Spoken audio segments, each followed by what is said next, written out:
नमस्कार विद्यार्थी मित्र मैत्रिणींनो, एमपीएससी क्रॅक इट या आपल्या यूट्यूब चॅनलवरती तुमचं पुन्हा एकदा स्वागत आहे. तर आपण स्टार्ट केलेला आहे इंडियन पॉलिटी मधला उच्च न्यायालय हा चॅप्टर आपण बघत आहोत. एक लेक्चर अपलोड झालेला आहे. ज्या विद्यार्थ्यांनी पहिलं लेक्चर बघितलेलं नसेल, पहिलं लेक्चर बघून घ्या.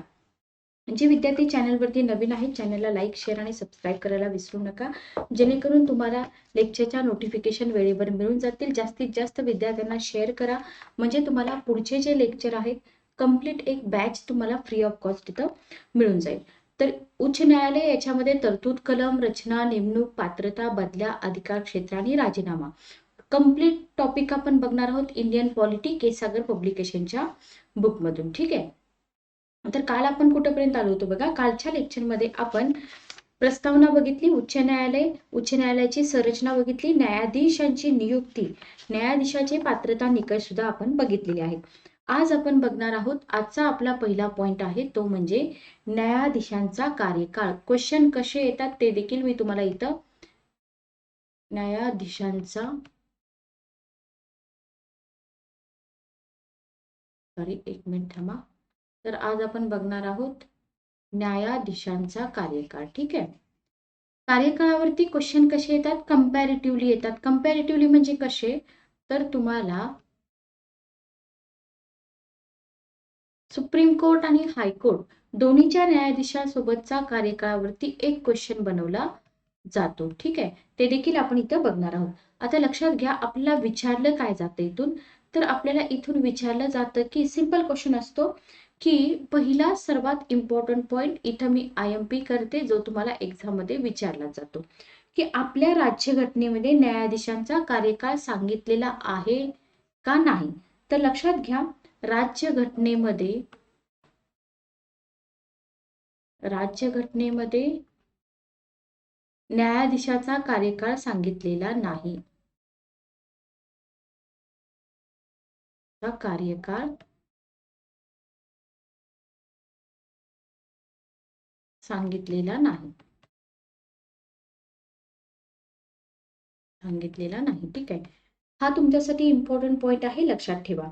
आता याच्या संदर्भात चार महत्वाच्या तरतुदी आहेत. कोणत्या? न्यायाधीशाच्या कार्यकाळासंबंधात ना तुम्हाला चार महत्वाच्या तरतुदी इथं दिल्या जातात, ज्या तुम्हाला चार महत्वाच्या तरतुदी एक्झाम मध्ये विचारल्या जातात. ठीक आहे. कोणत्या तरतुदी आहेत बघा, ज्या तरतुदीवरती आयोग तुम्हाला क्वेश्चन विचारतो. तर पहिली तरतूद आहे याच्यामध्ये की हायकोर्टाच्या बाबतीत तुम्हाला वयाची किती वर्ष? 62 वर्ष. वयाची 62 वर्ष पूर्ण होईपर्यंत तो पदावर राहू शकतो. ठीक आहे. तर आता इथं जे तुम्हाला 62 वर्ष दिलेलं आहे ना, तिथं तुम्हाला 15वी घटना दुरुस्ती कायदा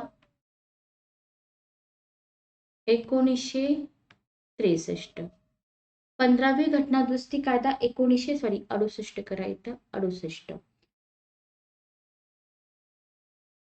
15वी घटना दुरुस्ती कायदा 1963. आता हा घटना दुरुस्ती कायदा काय आहे हा तुम्हाला डिटेलमध्ये अभ्यासाची गरज नाही. फक्त या 15वी घटना दुरुस्ती कायदा 1963 अन्वये निवृत्तीचं जे वय होतं ते 60 वरून किती करण्यात आलेलं आहे? 62 करण्यात आलेलं आहे. हे तुम्ही लक्षात ठेवा. हे तुम्हाला एक्झाम मध्ये विचारलं जातं. ठीक आहे. ही घटना दुरुस्ती तुम्हाला विचारली जाते. त्याच्यानंतर तुम्हाला लक्षात ठेवायचे की त्यांच्या वयाच्या बाबत कोणत्याही प्रश्नाबाबत राष्ट्रपती भारताच्या सरन्यायाधीशाशी विचारविनिमय करून निर्णय घेतील. बरोबर. आणि राष्ट्रपतींचा जो निर्णय असेल तो कसा असतो? अंतिम असतो. म्हणजे इथं मी लिहिते राष्ट्रपती काय करतात? राष्ट्रपती विचार विनिमय करतात. विचार विनिमय करतात. कोणाशी करतात? सरन्यायाधीशाशी. भारताचे जे सरन्यायाधीश आहेत ना, त्यांच्याशी विचार विनिमय करतात आणि त्यांचा जो निर्णय असतो तो फायनल असतो. Okay, clear.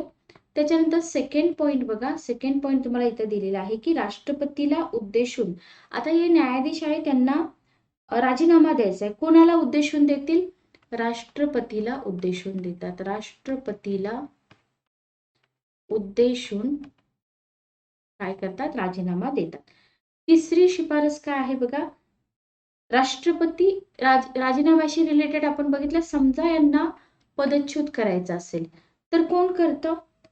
राष्ट्रपतीच करतात. पण इथं संसदेची शिफारस जी असते ना, संसदेच्या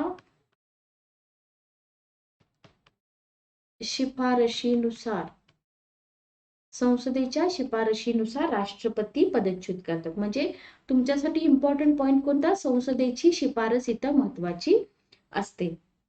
सर्वोच्च न्यायालयाच्या न्यायाधीशपदी नियुक्ती झाल्यावर किंवा दुसऱ्या उच्च न्यायालयात बदली झाल्यावर तो त्याचे पद सोडतो. बरोबर.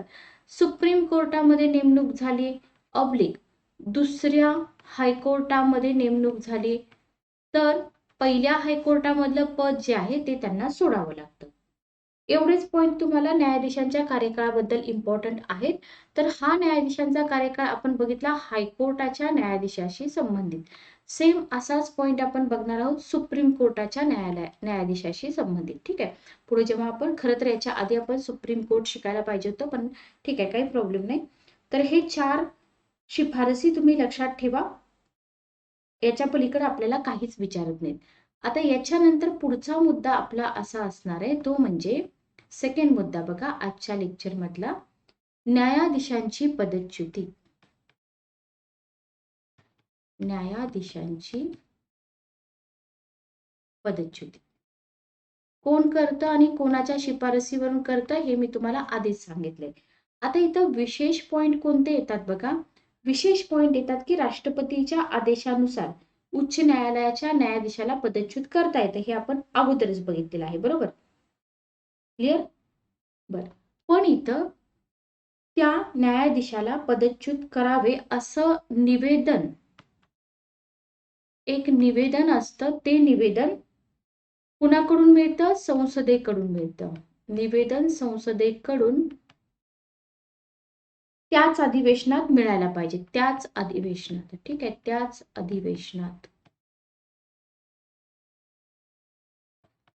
त्याच अधिवेशनात मिळाल्यानंतर निवेदन मिळतं. कुणाकडून? संसदेकडून मिळतं. त्याच अधिवेशनात मिळतं आणि त्याच्यानंतर राष्ट्रपती काय करतात? राष्ट्रपती आदेश काढतात. ठीक आहे. ओके. आता या निवेदनाबरोबर संसदेच्या दोन्ही गृहांनी बघा, हे निवेदन आहे. या निवेदनासोबतच संसदेच्या, आता ही संसद आहे, या संसदेच्या दोन्ही गृहांनी काय करायला पाहिजे? विशेष बहुमताने संमत केलेला ठराव पाहिजे. म्हणजे तुम्हाला इथं ठराव विचारला जातो, तो म्हणजे विशेष बहुमत ठराव संमत केलेला असला पाहिजे. ठीक आहे. विशेष बहुमत ठराव संमत केलेला असला पाहिजे. आता विशेष बहुमत म्हणजे काय? लक्षात घ्या. विशेष बहुमत काय असतं हे देखील तुम्हाला माहित पाहिजे. विशेष बहुमत म्हणजे, आता इथं दोन्ही ग्रह आपण म्हटलंय, बरोबर. तर विशेष बहुमत म्हणजे त्या ग्रहाची जी एकूण संख्या आहे, एकूण संख्येच्या किती असतो? एकूण संख्येच्या बहुमताने. बरोबर.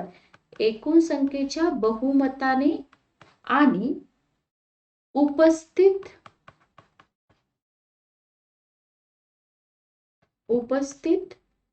प्लस करते मी, उपस्थित प्लस मतदान करणाऱ्या सदस्यांच्या किती?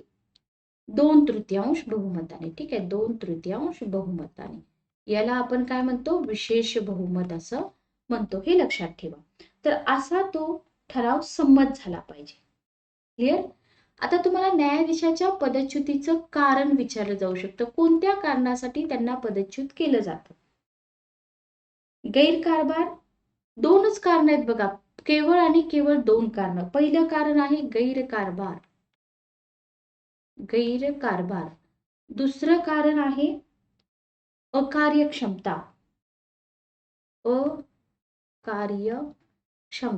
याच्या व्यतिरिक्त कोणत्याही कारणासाठी त्यांची पदच्युती होऊ शकत नाही. म्हणजे ज्या कारणासाठी आणि ज्या पद्धतीनं सर्वोच्च न्यायालयाच्या न्यायाधीशांची पदच्युती होते, सेम याच कारणासाठी एससीच्या न्यायाधीशाची सुद्धा पदच्युती होते.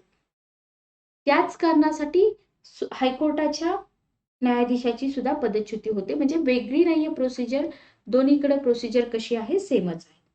ठीक आहे. ओके. आता हे सगळं तुम्हाला आधी पण एक्झाम मध्ये विचारलं जात होतं. आता काय विचारलं जाऊ शकतं? आता तुम्हाला न्यायाधीश चौकशी कायदा. न्यायाधीश चौकशी कायदा कधीचा आहे हा कायदा?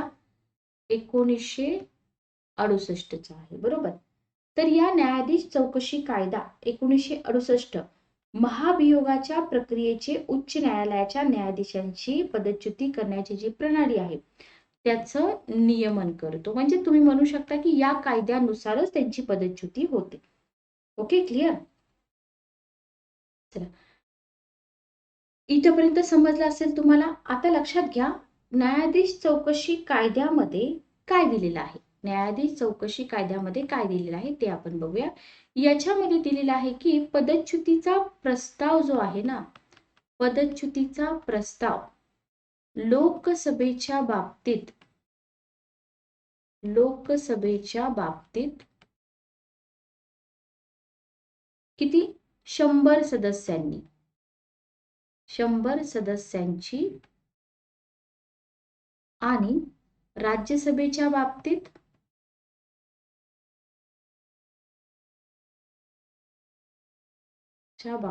किती? 50 सदस्यांची स्वाक्षरी घेतली पाहिजे. प्रस्तावावरती या स्वाक्षरी घेतली पाहिजे आणि हा प्रस्ताव कोणाला? स्वाक्षरी घेऊन हा प्रस्ताव सभापती ऑब्लिक अध्यक्ष यांना सादर केला पाहिजे. ठीक आहे, इथपर्यंत तुम्हाला समजलं असेल. आता हे सभापती आणि अध्यक्ष यांना जेव्हा हा प्रस्ताव सादर केला जातो, ह्यांच्याकडे काय ऑप्शन असतात? एक तर प्रस्ताव स्वीकारणे किंवा नाकारणे. दोन ऑप्शन असतात. ठीक आहे. जर प्रस्ताव स्वीकारला तर काय होतं? तर आरोपांची चौकशी करण्यासाठी सभापती किंवा अध्यक्ष 3 सदस्यांची समिती स्थापन करतात. ओके, ठीक आहे. मग या समितीमध्ये कोण असतं? एससीचे सरन्यायाधीश ऑब्लिक न्यायाधीश. आणखी कोण असतं? 3 म्हटले ना आपण. हायकोर्टाचे मुख्य न्यायाधीश, ठीक आहे, आणि सन्माननीय एखादा कायदे पंडित असतो. समजलं का? यांचा समावेश असतो जर प्रस्ताव स्वीकारला तर. आता जर न्यायाधीशानं गैरकारभार केला आहे किंवा तो अकार्यक्षम आहे असं या समितीला जर आढळलं तर काय करतात? या प्रस्तावावरती विचार विनिमय करण्यात येतो. बरोबर. आता संसदेच्या दोन्ही गृहांनी विशेष बहुमताने प्रस्ताव संमत केल्यानंतर न्यायाधीशाच्या पदच्युतीसाठी कोणाला निवेदन दिलं जातं? राष्ट्रपतीला दिलं जातं. हे आपण पाठीमागं पण बघितलेलं आहे. ओके. आणि मग शेवटी पदच्युतीचा आदेश कोण काढतात? राष्ट्रपतीच काढतात. क्लिअर? एवढं सोपं आहे, याच्यामध्ये अवघड काहीच नाही. शेवटी यांच्या पदच्युतीचा आदेश कोण काढतात? राष्ट्रपती काढतात. ठीक आहे. हे 7 पॉइंट तुम्हाला लक्षात ठेवायचे. कुठले? न्यायाधीश चौकशी कायदा 1968 मधले. त्याच्यानंतर तुम्हाला एक हायलाइट करून पॉइंट दिलेला आहे लक्ष्मीकांत सरांच्या बुकमध्ये की सर्वोच्च न्यायालयाच्या न्यायाधीशाची महाभियोग चालून पदच्युत करण्याची एससी आणि एचसी सुप्रीम कोर्ट आणि हायकोर्टाच्या न्यायालयाच्या न्यायाधीशाची पदच्युत करण्याची पद्धती कशी आहे? एकच आहे. पण आयोग तुम्हाला काय देईल? वेगवेगळी आहे, एकच आहे. ठीक आहे. आता पुढचा पॉइंट की आतापर्यंत असं कोणाला पदच्युत केलेलं आहे का? तुमच्यासाठी क्वेश्चन हा. एकाही न्यायाधीशाला पदच्युत करण्यात आलेलं नाही आतापर्यंत, का करण्यात आलेलं आहे. त्याच्यानंतर पुढचा पॉइंट आपल्याला अभ्यासायचा आहे तो म्हणजे तिसरा पॉइंट याच्यामधला, वेतन आणि भत्ते. वेतन आणि भत्ते. ठीक आहे. आता इथं आपल्याला विचारलं जातं की यांचं वेतन जे आहे उच्च न्यायालयाच्या न्यायाधीशांचे, हायकोर्टाच्या न्यायाधीशांचे वेतन, भत्ते, विशेषाधिकार, रजा आणि निवृत्ती वेतन कोण ठरवतं? संसद. संसद ठरवते, लक्षात घ्या. संसद ठरवते. ओके. आर्थिक आणीबाणी असेल तर आर्थिक आणीबाणीची परिस्थिती वगळता प्रतिकूल बदल करतात का? करता येत नाहीत. पण आता इथे लक्षात घ्या, इथं तुम्हाला हायकोर्टाच्या न्यायाधीशांची पेमेंट वगैरे विचारणार नाही. फक्त कोण ठरवतं एवढं फक्त आयोग तुम्हाला विचारतो. क्लिअर? चला, याच्यानंतर चौथा पॉइंट आहे आपल्याला शिकायचा, तो म्हणजे बदली. न्यायाधीशांची बदली कोण करतं? न्यायाधीशांची बदली करतात राष्ट्रपती. बरोबर. कोण करतात? राष्ट्रपती करतात. पण राष्ट्रपती इथं कोणासोबत विचार विनिमय करतात? भारताच्या सरन्यायाधीशासोबत विचार विनिमय करतात. ठीक आहे, लक्षात ठेवा. एका उच्च न्यायालयातून दुसऱ्या उच्च न्यायालयात बदली करू शकतात. ठीक आहे. मग बदली झाल्यानंतर पण संसदच ठरवते की त्यांना वेतन भत्ते किती द्यायचे. ओके. आता उच्च न्यायालयाच्या न्यायाधीशांची बदली अपवादात्मक उपाययोजना असून कशासाठी केली जाते? बदली चांगल्या हितासाठी करा, राजकारण म्हणून करू नये. बरोबर. ओके. आणि समजा न्यायाधीशाच्या बदलीमध्ये जर मनमानीपणा करण्यात आला असेल तर तिथं न्यायालयीन पुनरावलोकन केलं जातं. पुनरावलोकन केलं जातं, लक्षात ठेवा. ठीक आहे. ओके. असे आदेश कोणी दिलेले आहेत? सुप्रीम कोर्टानं दिलेले आहेत. बरोबर. सुप्रीम कोर्टानं असे आदेश दिलेले आहेत. क्लिअर? याच्यानंतर तुम्हाला एक्झाम मध्ये विचारलेला पॉइंट बघा, जेवढं एक्झाम मध्ये विचारले तेवढंच मी तुम्हाला इथे शिकवत आहे. कोणताही भाग आपण स्किप करत नाही आहोत. सर्वात इम्पॉर्टंट पॉइंट जो तुम्हाला आयोगाने विचारलाय, प्रभारी मुख्य न्यायाधीश म्हणजे काय? प्रभारी मुख्य न्यायाधीश म्हणजे काय? तर लक्षात घ्या, कोणत्या परिस्थितीमध्ये राष्ट्रपती उच्च न्यायालयाच्या न्यायाधीशाला उच्च न्यायालयाचा प्रभारी मुख्य न्यायाधीश म्हणून नियुक्त करू शकतो? पहिली कंडिशन आहे, जर उच्च न्यायालयाच्या मुख्य न्यायाधीशाचे पद रिक्त असेल. ठीक आहे, पद रिक्त असेल. सेकंड आहे, हायकोर्टाच्या न्यायालयाचा मुख्य न्यायाधीश तात्पुरत्या कालासाठी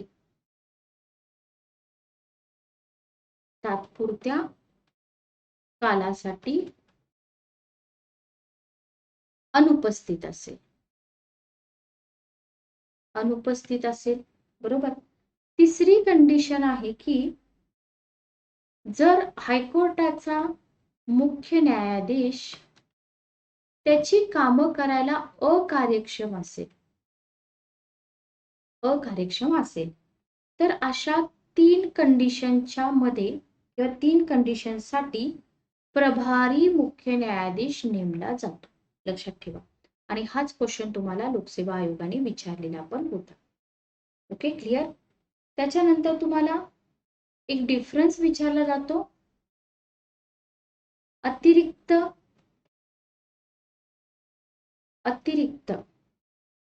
आणि प्रभारी न्यायाधीश. अतिरिक्त आणि प्रभारी न्यायाधीश. ठीक आहे. आता हे काय आहे अतिरिक्त आणि प्रभारी न्यायाधीश? तर बघा, तुम्हाला काही परिस्थिती दिलेल्या आहेत त्या परिस्थितीमध्ये 2 वर्षांपेक्षा, लक्षात घ्या, 2 वर्षांपेक्षा जास्त प्लस नसलेल्या, 2 वर्षांपेक्षा जास्त नसलेल्या तात्पुरत्या कालावधीसाठी राष्ट्रपती पात्रता निकष पूर्ण करणाऱ्या व्यक्तींना, बघा, अतिरिक्त जे न्यायाधीश नेमले जातात ते 2 वर्षापेक्षा जास्त नसतात, हे फक्त तुम्हाला लक्षात ठेवायचं आहे. तर त्यांची अतिरिक्त न्यायाधीश म्हणून नियुक्ती करतात. आता कोणत्या परिस्थितीमध्ये, समजा अतिरिक्त आपण कधी करतो, हायकोर्टाच्या कामामध्ये वाढ झाली, खूप काम वाढले, अतिरिक्त न्यायाधीश नेमतात. त्याच्यानंतर काही हायकोर्टाची कामं प्रलंबित राहिल्यात, उशीर व्हायला लागलाय कामांना, ठीक आहे, क्लिअर. तर या 2 सिच्युएशन मध्ये अतिरिक्त न्यायाधीश नेमला जातो.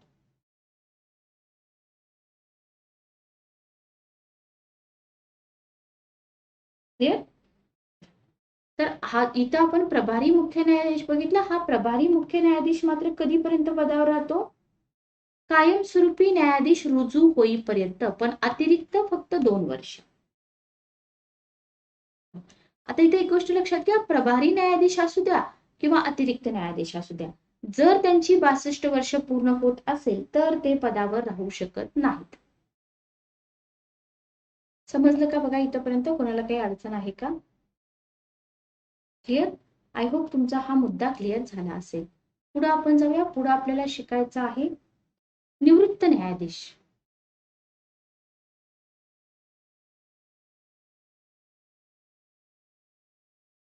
निवृत्त न्यायाधीश, ठीक आहे, निवृत्त न्यायाधीश राज्याच्या उच्च न्यायालयाच्या मुख्य न्यायाधीश कधीही किंवा इतर उच्च न्यायालयाच्या निवृत्त न्यायाधीशाला, एखादा न्यायाधीश आहे, बघा, आपण इथं म्हणूया की ए नावाचा हा निवृत्त न्यायाधीश आहे. या ए नावाच्या निवृत्त न्यायाधीशाला कधीही त्याने ज्या हायकोर्टामध्ये काम केलंय त्या हायकोर्टामध्ये किंवा इतर हायकोर्टामध्ये तात्पुरत्या कालावधीसाठी न्यायाधीशपदी काम करण्याची विनंती करू शकतो. बरोबर. न्यायाधीशाला, मग आता हे निवृत्त आहेत पण यांना काम करण्याची विनंती केली तर यांना पगार वगैरे मिळतो का? मिळतो. राष्ट्रपती ठरविल तेवढा पगार मिळतो. बरोबर. मग आता हे निवृत्त आहेत, हे कामावरती एका विनंतीने रुजू झालेत, मग त्यांना अधिकार क्षेत्र, विशेष अधिकार असतात का? असतात. लक्षात घ्या, सगळं असतं, पण यांना हायकोर्टाचे, म्हणजे ज्या हायकोर्टात ते काम करतात त्या हायकोर्टाच्या न्यायालयाचा न्यायाधीश मानलं जात नाही. काम करू दिलं जातं पण न्यायाधीश मानलं जात नाही. लक्षात घ्या. Okay, clear. तर मला वाटतं हा पॉइंट इम्पॉर्टंट आहे, याला IMP करा. की निवृत्त न्यायाधीशाला काम करू दिलं जातं का? करू दिलं जातं, पण त्याला न्यायाधीश मानलं जात नाही. ठीक आहे. आता आपल्याला पुढचा पॉइंट बघायचा आहे की आपल्या उच्च न्यायालयाला स्वातंत्र्य कितपत आहे. उच्च न्यायालयाचे स्वातंत्र्य, ठीक आहे, उच्च न्यायालयाचे स्वातंत्र्य.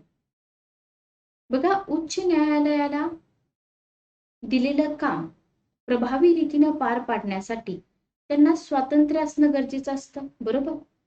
का स्वातंत्र्य असणं गरजेचं असतं? कारण कार्यकारी विभाग, ज्याला आपण मंत्रिमंडळ म्हणतो, तर मंत्रिमंडळाच्या उल्लंघनापासून, दबावापासून आणि हस्तक्षेपापासून उच्च न्यायालय कसं पाहिजे? मुक्त असलं पाहिजे. म्हणजे उच्च न्यायालयाला निर्भयपणे आणि निपक्षपातीपणे न्याय देता आला पाहिजे, याच्यासाठी त्यांना स्वातंत्र्य दिलेलं असतं. मग याच्यासाठी आपल्या राज्यघटनेतच तरतुदी आहेत. राज्यघटनेतच तरतुदी आहेत. ठीक आहे. कोणत्या तरतुदी आहेत बघा, तर इथं तरतूद केलेली आहे नियुक्तीची पद्धती. नियुक्ती पद्धती. दुसरी तरतूद आहे आपल्या घटनेमध्ये कार्यकाळाची हमी. तिसरी आहे निश्चित निश्चित सेवा शर्ती. चौथी आहे खर्च जो असतो, खर्च तो संचित निधीवर डिपेंड असतो, म्हणजे भारित असतो. बरोबर. 4 झाले. 5वी तरतूद आहे आपल्या घटनेनं केलेली, त्यांच्या कामकाजाबाबत म्हणजे न्यायाधीशांच्या कामकाजाबाबत चर्चा नाही. स्वातंत्र्य आहे त्यांच्या कामकाजाबाबत. ठीक आहे. त्यांची निवृत्ती होते, वरतीच आपण बघितले. निवृत्तीनंतर त्यांना व्यवसाय करण्यास बंदी आहे का नाही विचारलं जातं एक्झाम मध्ये. जर अवमान केल्यास शिक्षेचा अधिकार, अवमान जर केला तर शिक्षा. 7वी तरतूद. ठीक आहे. तर या 7 तरतुदींवरती आयोगाचे क्वेश्चन आलेले आहेत. 8वी तरतूद सुद्धा इथं मी तुम्हाला देते. कर्मचारी नेमण्याचं स्वातंत्र्य असतं त्यांना. कर्मचारी नेमणे स्वातंत्र्य असतं. बरोबर. 9वी तरतूद आहे कार्यकारी विभागापासून